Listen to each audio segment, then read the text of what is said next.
Supreme court में फौजी अदालतों में सिविलियंस के ट्रायल के फैसले के खिलाफ इंट्रा कोर्ट अपील पर समाअत के दौरान जस्टिस हसन अजहर रिजवी ने वकील से मुकालमा किया कि क्या धमाका करने वाले, मुल्क दुश्मन जासूस के साथ साजबाज करने वाले और आवाम सिविलियंस में कोई फर्क नहीं, आपको अपने दलाइल में तफरीक करनी चाहिए। सुप्रीम कोर्ट में फौजी अदालतों के केस की समाअत जस्टिस अमीनुद्दीन खान की सरबराही में 7 रुकनी आईनी बेंच समाअत कर रहा है। जस्टिस रिटायर्ड जवाद एस खाजा के वकील ख्वाजा अहमद हुसैन ने दलाइल का आगाज कर दिया और मौकफ अपनाया कि सिविलियंस का कोर्ट मार्शल किसी सूरत नहीं हो सकता। फौजी अदालतों का तरीकाकार शफाफ ट्रायल के तकाजों के बरखिलाफ है। ख्वाजा अहमद हुसैन ने इस्तदलाल किया कि सुप्रीम कोर्ट के तमाम 5 जजेस ने फौजी अदालतों में ट्रायल के तरीकाकार के शफाफ होने से इत्तेफाक नहीं किया। जस्टिस हसन अजहर रिजवी ने इस्तफसार किया कि क्या धमाका करने वाले, मुल्क दुश्मन जासूस के साथ साजबाज करने वाले और आम सिविलियंस में कोई फर्क नहीं, आपको अपने दलाइल में तफरीक करनी चाहिए।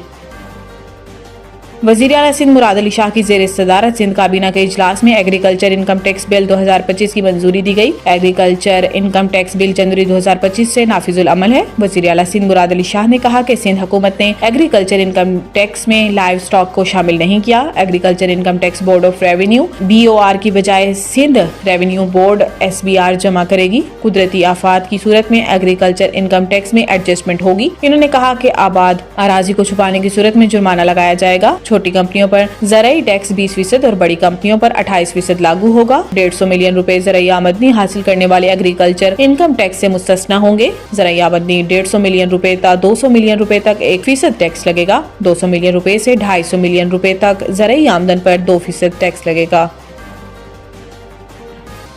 बिजली तकसीमकार कंपनियों ने सहमाही एडजस्टमेंट के तहत 52 अरब रुपए से ज्यादा का रिलीफ अवाम को मुंतकिल करने के लिए नेपरा को दरखास्तें जमा करा दी। 5 इंडिपेंडेंट पावर प्रोड्यूसर्स IPPs की बंदिश के असरात शुरू होने के करीब हैं। नेपरा के मुताबिक बिजली सार्फिन को 52 अरब 12 करोड़ रुपए की रिलीफ के लिए दरखास्तें नेपरा में जमा हो चुकी हैं। दरखास्तें रवा माली साल की दूसरी सहमाही एडजस्टमेंट की मद में जमा कराई गई हैं। नेपरा के मुताबिक दरखास्तों में कैपेसिटी चार्जेस की मद में 50 अरब 66 करोड़ रुपए की कमी मांगी गई, जबकि ट्रांसमिशन एंड डिस्ट्रीब्यूशन नुकसानात की मद 2 अरब 66 करोड़ रुपए कमी की दरखास्तें हैं। ताहम ऑपरेशंस एंड मेंटेनेंस की मद में 2 अरब 69 करोड़ रुपए का इजाफा मांगा गया। अक्टूबर ta दिसंबर 2024 की सहमाही एडजस्टमेंट का इतलाक किया इलेक्ट्रिक सार्फिन पर भी होगा।